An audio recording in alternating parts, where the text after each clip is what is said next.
Basi acha tusafiri pamoja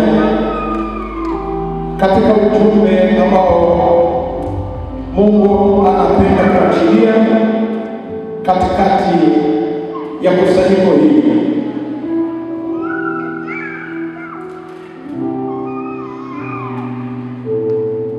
Kichwa cha somo kina swali, kinauliza nafsi yako ni ipi? Haleluya, haleluya.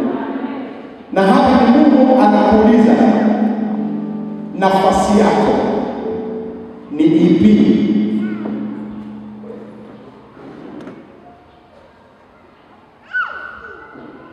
Ito ni kichwa cha somo, lakini maswali madogo ambayo unapaswa kujiuliza katika somo hili. Je, wajiona kuwa nani katika nafasi uliopewa na Mungu? Sasa tukisema nafasi, tunaanza kuangalia huko juu. Ni kweli hao watu wana nafasi, lakini kila mmoja katika nyumba ya Mungu ana nafasi maalum aliyopewa na Mungu ili apate kutekeleza. Unajua, mambo yote askofu hawezi kufanya peke yake. Mambo yote mama askofu hawezi kufanya yote. Hawezi kupiga chombo mwenyewe, hawezi kutandika vitambaa mwenyewe, hawezi kufagia ili kanisa mwenyewe. Kwa hiyo kila mtu katika nyumba ya Mungu ana nafasi.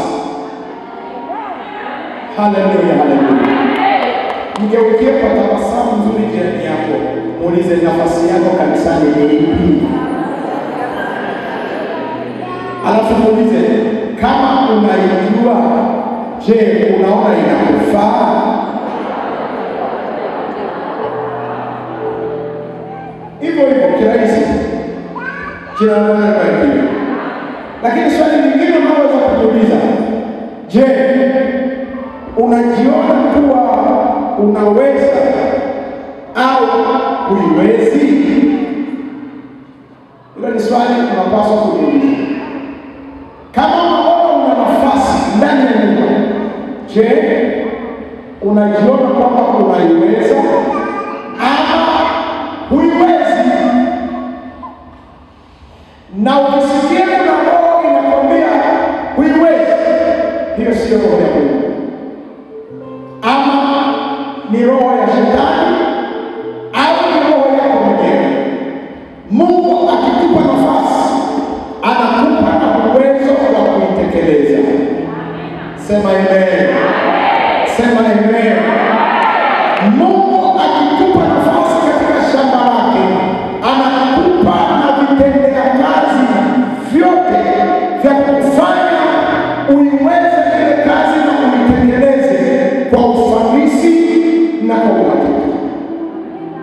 Sasa sikuwa nimekumbuka kwamba ninafundisha hili somo, lakini Roho Mtakatifu akaanza kututangulia kwamba huyu dada pengine alikuwa anajiona wa kawaida, na inawezekana hapa kanisani mnamfahamu kama kiongozi wa praise, mnamfahamu kama mwimbaji, lakini sio uimbaji wa kawaida, ni uimbaji wa kuinua viwango vya kiroho vya watu. Ni uimbaji kama askofu hajasimama watu waponywe, kupitia yeye watu wamepona. Haleluya, haleluya. Jina la Bwana libarikiwe.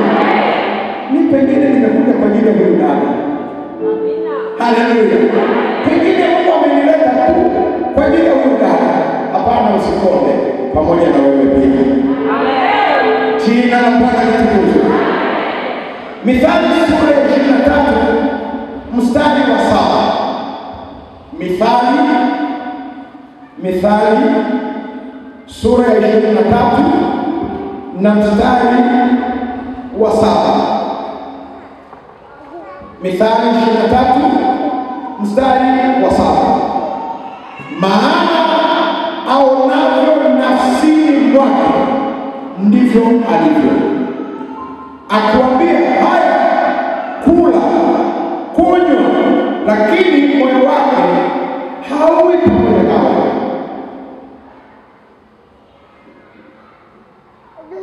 Tuko pamoja? Tuko pamoja?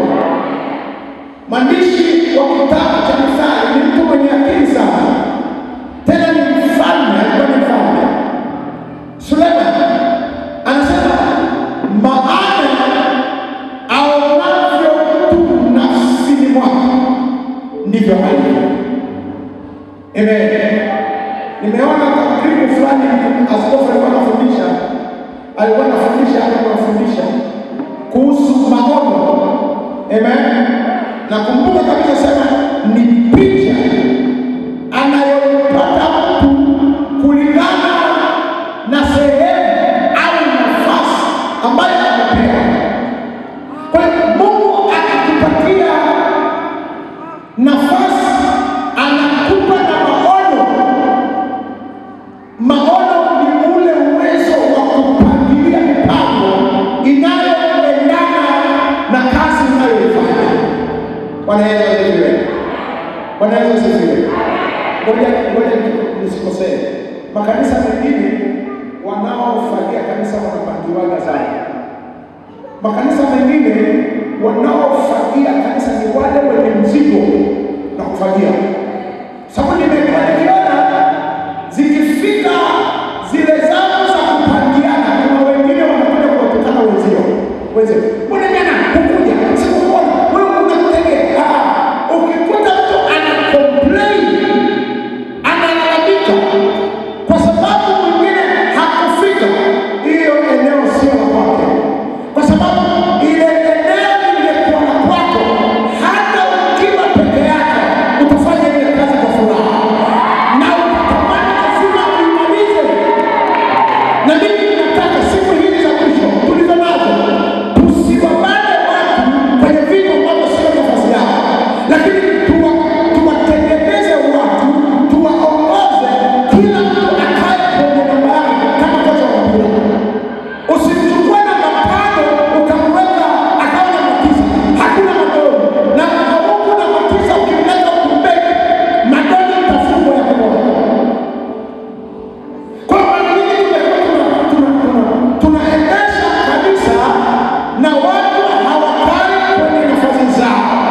Sasa nimekuja kukukumbusha, ni lazima umdai Mungu akuonyeshe nafasi yako hapa kanisani. Sema amen. Sema amen. Na ukisaidiwa nafasi yako hapa kanisani, itumikie kwa mashaka, itumikie kwa uaminifu, itumikie kwa bidii, maana kwa hiyo utaipokea. Hallelujah, hallelujah. Hallelujah, hallelujah. Hallelujah, hallelujah. Yeremia sura ya 1 mstari wake wa 4 mpaka mstari wa 10. Kuna majadiliano kati ya Mungu na Yeremia. Hallelujah, hallelujah. Kuna majadiliano kati ya Mungu na Yeremia.